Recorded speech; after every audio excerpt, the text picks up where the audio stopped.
My name is Mara. The world sees me smile. They hear my songs. Millions adore me, but behind the facade, a chilling truth festers. I carry a secret, a heavy burden that casts a shadow over my fame. I sold my soul for this life.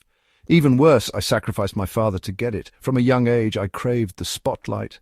I yearned for the roar of the crowd, the adoration of fans. My ambition consumed me. It blinded me to the sacred bonds of family. Now my success is a constant reminder of my terrible sin. My father, a kind and gentle man, never understood my yearning for stardom. He cherished our simple life. He found joy in everyday moments. I, however, saw it all as mundane, a far cry from the dazzling world I craved. His disapproval only fueled my desire to prove him wrong. I was determined to chase my dreams, no matter the cost. This burning ambition led me down a dark path, a path I could never have imagined.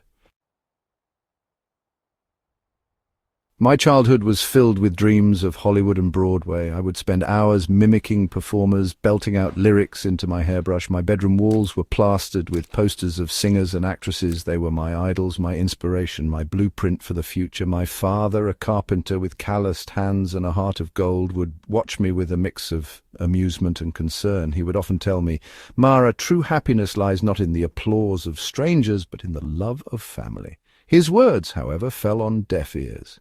I dismissed his warnings as the ramblings of a simple man who couldn't understand my grand aspirations. I was determined to escape our small town, to break free from the ordinary and embrace the extraordinary. The lure of fame was too strong, too intoxicating to resist. My obsession with stardom only intensified as I grew older. I poured all my energy into singing and acting, neglecting my studies and my relationships. My single-minded focus would have dire consequences. I just didn't know it yet. One chilly evening, after a particularly frustrating audition, I stumbled upon a peculiar antique shop. Drawn by an unseen force, I stepped inside. The air was thick with the scent of incense, and a strange energy crackled around me. Behind the counter sat a woman with piercing eyes and an unsettling aura. She introduced herself as Madame Evangeline. Her gaze seemed to pierce through me, reading my deepest desires and hidden vulnerabilities.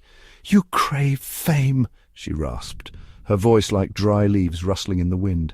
"I can help you achieve it, but everything comes with a price." Fear coiled in my stomach, yet I was captivated. I listened intently as she spoke of ancient rituals and sacrifices. She claimed she could harness mystical powers to grant my wish, but it required something precious from me, a sacrifice of the heart.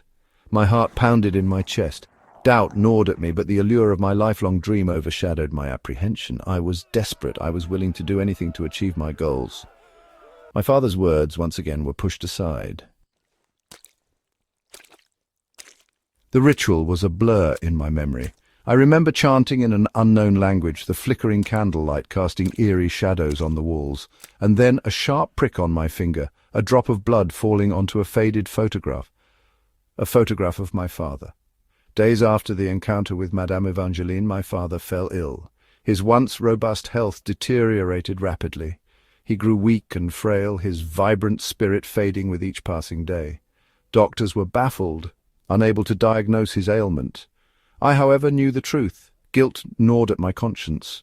I watched helplessly as my father, the man who had always showered me with love and support, withered away. Sleep evaded me. Nightmares plagued me. Visions of the ritual, of Madame Evangeline's piercing eyes, of my father's pained face, haunted my waking hours. Despite the growing fear and remorse, a part of me clung to the hope that the sacrifice would be worth it. I convinced myself that my father's illness was a small price to pay for the fame and fortune that awaited me. Oh, how terribly wrong I was.